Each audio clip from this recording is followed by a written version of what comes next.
हे मेरे प्रिय साधक मित्रों और जो YouTube पर सुनने वाले जो यूट्यूबर मित्रों हैं, सुनने वाले जो है, उसी को मैं सभी को माँ त्रिपुर सुंदरी नमः कहती हूँ।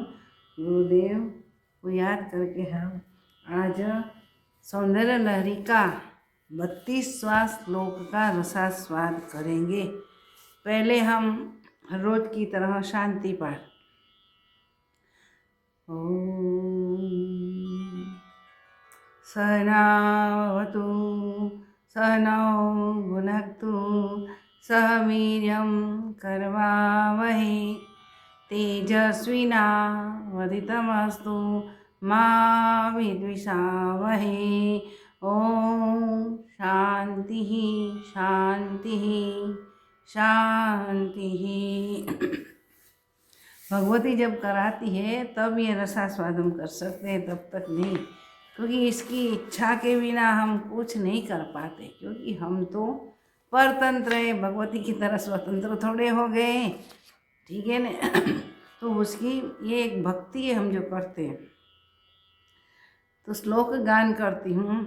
शिवः शक्ति कामः क्षितिरथ रविः शीतकिरणः स्मरो हंसः शक्र तदनु च परामारहरयः।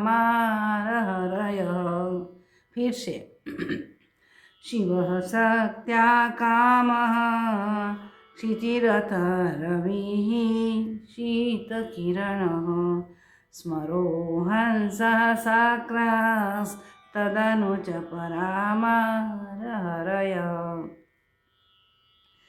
अमीरुल्लेखाभिस्तिसृभिरवसानेषु घटिता भजन्ते वर्णास्ते तव जननी नामावयवतां। फिर से। अमीरुल्लेखाभिस्तिसृभिरवसानेषु घटिताः भजन्ते वर्णास्ते तव जननी नामावयवतां। वाह वाह। शंकराचार्य अपनी जो साधनाएं समाधि भाषा में ये सौंदर्य लहरी हमारे सामने प्रस्तुत कर दिया। तो सुनो, भगवत शंकराचार्य का क्या भाव है, वो भाव हम में लाना है। हे जगत जननी त्रिपुर सुंदरी माँ, शिव बीजाक्षर क, शक्ति बीजाक्षर ए, मन्मथ कामदेव का बीजाक्षर हम इम, ई, पृथ्वी बीजाक्षर ल, उसी के बाद सूर्य बीजाक्षर ह, शीतल किरण वाले चंद्र का बीजाक्षर स, और मन्मथ फिर से कामदेव का भी बीजाक्षर है दूसरा। मन्मथ बीजाक्षर क और हंस मंत्र स्थित आकाश, हंस उसी में, इस मंत्र में, हंस मंत्र में जो आकाश है उसी का बीजाक्षर ह है। और कई कई विद्वानों ने यह शक्रस्तदनु लिखा है, तो शक्र का वो भाषांतर किया है इंद्र। इंद्र का शक्र का बीजाक्षर ल है। कई विद्वानों ने चक्र के जगह चक्र लिखा है, क्योंकि हमारे यहाँ 7 चक्र ये सुषुम्ना में जुड़े हुए ग्रथित हुए हैं, तो चक्र ज़्यादा हमें अनुकूल होता है, क्योंकि इंद्र तो हमारे हाथों के देवता है। उसके बाद पराशक्ति, जो पराशक्ति की उपासना से ही हमें आत्मज्ञान होता है, इसका बीज है स। इसी के बाद मार यानी कि काम, वो काम वासना बड़ी वासना है, 1 से 2 हुआ, 2 से 3 हुआ, 4 हुआ, ये संसार चलता है न, तो इसी का बीजाक्षर क है। और आगे आएगा हरि, विष्णु का बीजाक्षर ल है। इन तीनों अक्षर क्या, क, स, क और ल, ये 3 बीजाक्षरों के आगे बगल में जो ऋमकार रख देते हैं, तो उसकी शक्ति ज़्यादा हो जाती है। और ऐसा करने से क्या होगा, हे माँ त्रिपुर सुंदरी, आपके नाम के अव्यय स्वरूप वर्ण का मंत्र बन जाता है, जिसको लोपामुद्रा मंत्र कहा गया है। इसी मंत्र का साधक भजन करते हैं तो वो 4 पुरुषार्थ हमारे धर्म, अर्थ, काम और मोक्ष सभी को प्राप्त करते हैं। सुनो बेटा, तंत्र शास्त्र में 2 भाग है, 64 तंत्र है, उसी में सर्वोपरि तंत्र ये है। उसी को आदि विद्या और कादि विद्या तंत्र करते हैं। कादि विद्या वाला जो तंत्र है उसी में मारण मोहन ये सब है, ऐसा कहा जाता है। लेकिन उसी के पीछे हेतु तो धर्म, अर्थ, काम और भोग, इतना भोग भोगते रहे, यही भावना है, यही हेतु है। वहाँ मुक्ति की बात है नहीं कादि विद्या में। लेकिन आदि विद्या यानी कि रीम का बीज, हाँ, तो भगवती त्रिपुर सुंदर की साधना यानी कि श्री विद्या की लोपामुद्रा मंत्र की साधना करने से व्यक्ति साधक धर्म, अर्थ, काम तो प्राप्त करते, अनंत भोग भी प्राप्त करते हैं, अंते तुरीय पद प्राप्त करता है। इसीलिए 64 तंत्रों में सबसे श्रेष्ठ और वरेण्यम जो तंत्र है, जो हमारे शंकराचार्य ने हमें दिया है, वो सौंदर्य लहरी है। तो ऐसा कहा है कि यह आदि लोपामुद्रा का मंत्र है, छोड़ाक्षरी मंत्र कहा जाता है। उसी में 16वां अक्षर है, वो हिडन है, गुप्त है, और उसी की गहराई भी इतनी है। वो 16वां अक्षर बीज मंत्र कहाँ से प्राप्त करें? यूट्यूब में और फेसबुक से नहीं प्राप्त होगा, क्योंकि मंत्र चेतन है, वही प्राप्त करना चाहिए, चेतन मंत्र प्राप्त करना है। अभी सभी मंत्र सॉलिड स्वरूप में हम लिखते हैं ना, भौतिक रूप में क ख ग अ आ ई, ऐसे नहीं। सदगुरु जो ब्रह्मनिष्ठ है उसी से ही, उसी की सेवाचर्या करके समर्पण भाव से उनसे विनंती करके हमें 16वां अक्षर प्राप्त कर लेना चाहिए। वो है माँ त्रिपुर सुंदरी श्री विद्या का ये मुख्य सिरमौर अक्षर है। उसी से ही तो शक्ति जागृत होती है, मूलाधार से लेके सब चक्र को भेद करके ऊपर जाती है, शिव को मिला देती है और हमें अमृत पद देती है, अमर पद देती है, ब्राह्मी स्थिति देती है। तो ये जो मंत्र है, सच्चे साधक जिनको चारों धर्म, अर्थ, काम, मोक्ष चाहिए, वो यही मंत्र का यानी आदि विद्या का लोपामुद्रा का गुरु मुख से 16वां अक्षर लेके मंत्र जाप करेंगे तो चारों पुरुषार्थ की प्राप्ति उसी को होती है। ये आदि विद्या वाला जो मंत्र है उसी में लोपामुद्रा का मंत्र उपदिष्ट है, मैंने पहले बता दिया। तो मंत्र गुरु मुख से लेना चाहिए, ये भी बता दिया। तो हर एक मंत्र का 4 पाद है, 4 चरण है, पाद मीन्स चरण। तो 3 जो प्रथम 3 चरण हैं वो कुट कहा जाता है। पहला वाग्भव कुट, वाणी से जो उत्पन्न होता है, कुट यानी कि समूह, वाणी का समूह, तब मंत्र बनता है। अक्षर का एक एक कल मैंने बताया था, लास्ट एपिसोड में बताया था। तो वाग्भव कूट, कामकला कूट और शक्ति कूट। काम यानी कि एक से स्त्री पुरुष का सिर्फ आकर्षण होते ही 1 से 2 हुआ, 2 से बच्चे हुए, संसार शुरू हो गया। तो उसी में कई कामनाएं उत्पन्न होती है। तो काम कुट, काम का समूह, आशाओं का समूह, आकांक्षाओं का समूह। और शक्ति कूट, शक्ति जहाँ से निःसृत होती है वही शक्ति कूट है। हम वो समझते हैं कि चीती शक्ति कहो, आलादिनी शक्ति कहो, अदिति कहो, कई नाम है, वाक शक्ति कहो, सविता शक्ति कहो, वही हमारे शरीर में है। सभी शक्तियाँ काम करती है। वैसे तो वेदांत की दृष्टि से सत चित आनंद, सत होना, चित उसी से जो एक संकल्प उठा, फर्स्ट वाइब्रेशन वेव्स उठा, वो चित्त नहीं, चित। अक्षरमाला में हम स्वर और व्यंजन देखते हैं, स्वर संपूर्ण है, व्यंजन अपूर्ण है। देखो क में अ मिला दो तो क ख च, ऐसे हमारे 5 अक्षरमाला आता है। इसी से पद नहीं, ये सब मैंने बता दिया है। तो संपूर्ण होना हो तो शक्ति है, शिव में मिल जाना चाहे, तब अमर पद की पूर्णता की प्राप्ति होती है। ये 3 कूट की बात बताई। चौथा भी एक कूट है, उसी का नाम है श्री कूट। श्री का अर्थ है महान ऐश्वर्य। तो ये महान ऐश्वर्य वाली कौन है? महामाया चिति शक्ति, कुंडलिनी शक्ति है। तो श्री कूट समूह है ऐश्वर्य का, उसी को प्राप्त करना है। चतुर्थ चरण श्री कूट है। तो श्री कूट, श्री भगवती देवी त्रिपुर सुंदरी के लिए भी श्री शब्द इस्तेमाल हो रहा है, सरस्वती देवी के लिए भी हो रहा है बीजाक्षर। तो वो गुरु मंत्र लिया तो साधन करते करते साधक सब चक्रों का भेद करके यहाँ सहस्रार में पहुँच जाता है और अमर पदवी यानी कि मोक्ष की प्राप्ति, ज्ञान की प्राप्ति करते हैं। सुनो, क्वांटम थियरी क्या कहती है कि सारा ब्रह्मांड में अवयव स्वरूप है, वैव में कण भी है और प्रभाव भी है। तो ये बात तो सही है। हमारे भारतीय ऋषि मुनियों ने पहले से ये बताया है, शक्ति स्वरूप है। शक्ति जब सॉलिड स्वरूप धारण कर लेती है तो सॉलिड स्वरूप में दिखता है।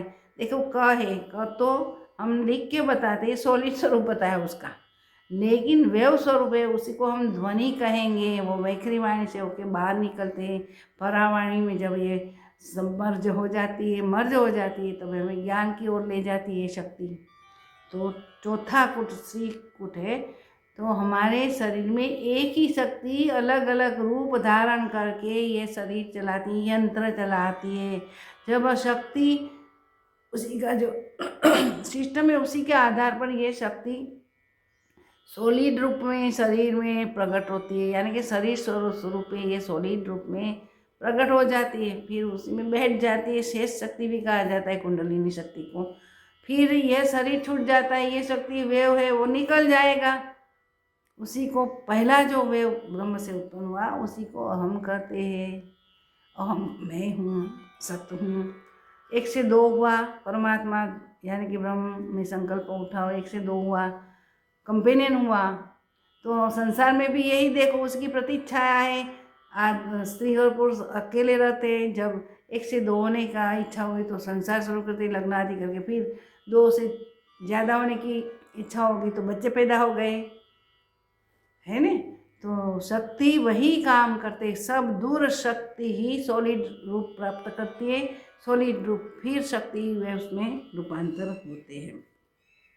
तो सारा संसार यानी कि इस ब्रह्मांड चल रहा है तो कैसे चलता है? प्रथम 3 पाद होता है श्लोक का, उसमें अग्नि, सूर्य और चंद्र। अग्नि, सूर्य, चंद्र तीनों में से एक नहीं होता तो संसार नहीं चलेगा, यानी कि दुनिया नहीं चलेगी, विश्व यूनिवर्स नहीं चलेगा। आगे ब्रह्मा, विष्णु और महेश, रुद्र, विष्णु और ब्रह्मा नहीं होते, वो शक्ति नहीं होगी। उसी की भी शक्ति ब्रह्मा की ब्रह्माणी, रुद्र की रुद्राणी, विष्णु की वैष्णवी, ऐसा कहा जाता है। वो शक्ति वेव स्वरूप से काम करती है। आगे ज्ञान, क्रिया और इच्छा 3 पाद में यही समझना चाहिए। इच्छा होगी तो उसी को इच्छा को तृप्त करने के लिए, प्राप्त करने के लिए हम क्रिया करेंगे और उसी से ज्ञान उत्पन्न होता है। ये शक्तियाँ उपरांत हमें जियाते जीवन में देख रहे हैं कि हमारे जीवन में जागृति स्वप्न भी आता है और सुषुप्ति गाढ़ निद्रा भी आती है। उसी के अनुसार ब्रह्मांड में यद ब्रह्मांडे तत्पिंडे तत्पिंडे यद ब्रह्मांडे, महाभारत का ने कहा है। इसी के अनुसार विश्व, तेजस यानी कि हिरण्यगर्भ और प्राज्ञ, सत्व, रजस और तमस। प्राज्ञ यानी कि आत्यंतिक प्रज्ञा की बुद्धि वे में बदलते बदलते मेधावी होते होते आगे प्रज्ञावान हो जाता है आदमी। तो वहाँ जो वे उस काम करते हैं, जो शक्ति काम करती है, वो समाधि भाषा में ऐसे साहित्य हमारे सामने रख देती है, कुछ संशोधन भी कर देती है। जैसे आइंस्टाइन रिलेटिविटी का सिद्धांत दिया, उसने कोई साधना नहीं की थी, लेकिन वो इतनी गहराई में प्रज्ञा में उतर जाते थे, आंखें ऐसे ऐसे ऊपर उठ जाती थी आज्ञा चक्र की ओर, और ये सिद्धांत निकाल दिया। चौथा पद है तुरीय पद है। तो उसी की उपासना करने से हमें 4 पुरुषार्थ, धर्म, अर्थ, काम और मोक्ष मिलते। चाहे कितना भी भोगाकांक्षी लोग हैं तो वो लोग क्या करेंगे? कादी विद्या की उपासना करके ये सब धर्म, अर्थ, काम की इच्छा तृप्त कर ले। आदि और कादि विद्या तंत्र 64 तंत्र है, उसी में सिरमौर ये तंत्रों का सार है। वो सार ग्रंथ सौंदर्य लहरी है, श्री विद्या का तंत्र माना जाता है। और दक्षिण मार्ग का है, वाम मार्ग का नहीं। समयाचार और कौलाचार, समयाचार दक्षिणाचार का और श्री विद्या का एक ही अर्थ समझना है। कौलाचार में क्या होता है, पंचमकार का उपयोग होता है। पंचमकार क्या है आपको मालूम है, मत्स्य, मदिरा, मत्स्य, मांस, मैथुन और मुद्रा, और उसी का हवन भी करना चाहिए। ये बहिर्याग करना पड़ता है सिद्धि प्राप्त करने के लिए। लेकिन भगवान शंकराचार्य ने सिरमौर तंत्र दे के आदि विद्या का लोपामुद्रा की बात करके और गुरुमुख से ये लेके अंतर्याग करना चाहिए। गीता जी में भगवान ने कहा कि यज्ञानाम जप यज्ञो, यज्ञ है जो बहिर्यज्ञ है उसी में जप यज्ञ है, अंतर्याग है। प्राण यज्ञ भी कहा है। जब ये मंत्र जाप करेंगे तो क्या होगा, प्राण और अपान एक होने लगते हैं। प्राण क्या होती है, अपान में होती है, तो एक होके ये शक्ति संचालित कर देते।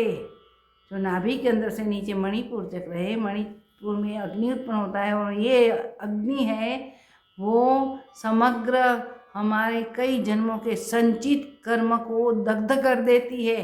इसीलिए श्रीकुट का रास्ता निर्बंध हो जाता है, बंधन विहीन हो जाता है, खुल जाता है, ओपन हो जाता है। तो आर्थर एवलोन जो कलकत्ता की जस्टिस है, उनको ये श्री विद्या आकर्षित कर गई तो उसने सीखा और इतना बड़ा भारी ग्रंथ लिखा है, कुंडलिनी रहस्य ऐसा करके। वो मद्रास से प्रसिद्ध हुई थी, मेरे पास है। एक एक शक्ति के बीज का उसने जो बताया ये पढ़ने लायक है, विद्वत भोग्य है। सामान्य लोग ये समझ नहीं पाएंगे। उसी के पास तो गुरु आश्रम में जा, गुरु के पास जाके ये अध्ययन करना चाहिए, सीखना चाहिए और साधना करनी चाहिए।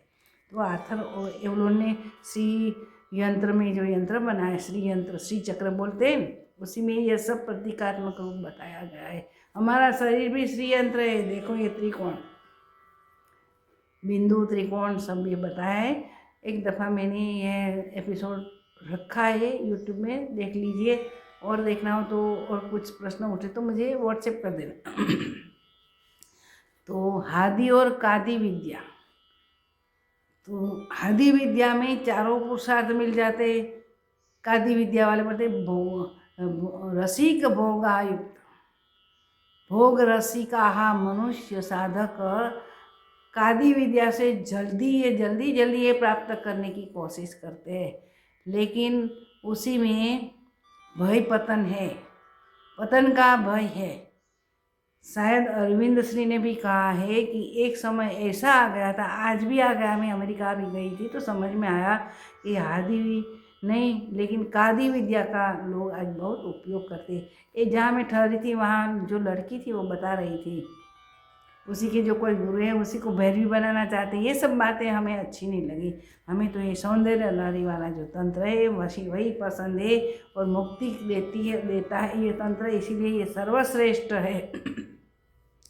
तो कादि विद्या की वजह से उसी का प्रचार विस्तार इतना हो गया कि श्री अरविंद ने शायद ऐसा कहा कि इसी विद्या से पतन हुआ, व्यभिचार बढ़ गया, भ्रष्टाचार बढ़ गया और लोग ये तंत्र विद्या को निम्न दृष्टि से देखने लगे।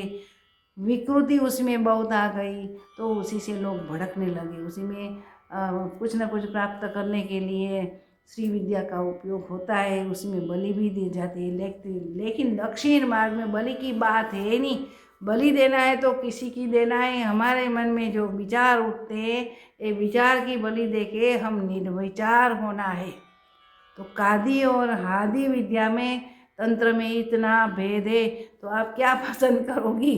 तंत्र विद्या में आदि विद्या पसंद करोगी अथवा कादि विद्या पसंद करोगी? कादि विद्या में पूरा पतन है, आदि विद्या में अभयता प्राप्त होती है, अंतर्यामी बना प्राप्त हो, सर्वज्ञता। इतना ही नहीं, ये सब ऐश्वर्य है लेकिन महा ऐश्वर्य ज्ञान की ब्राह्मी स्थिति की हमें प्राप्ति होती है, जिसको हम जिसकी हम व्याख्या नहीं कर सकते। वही स्थिति है मोक्ष की गति है।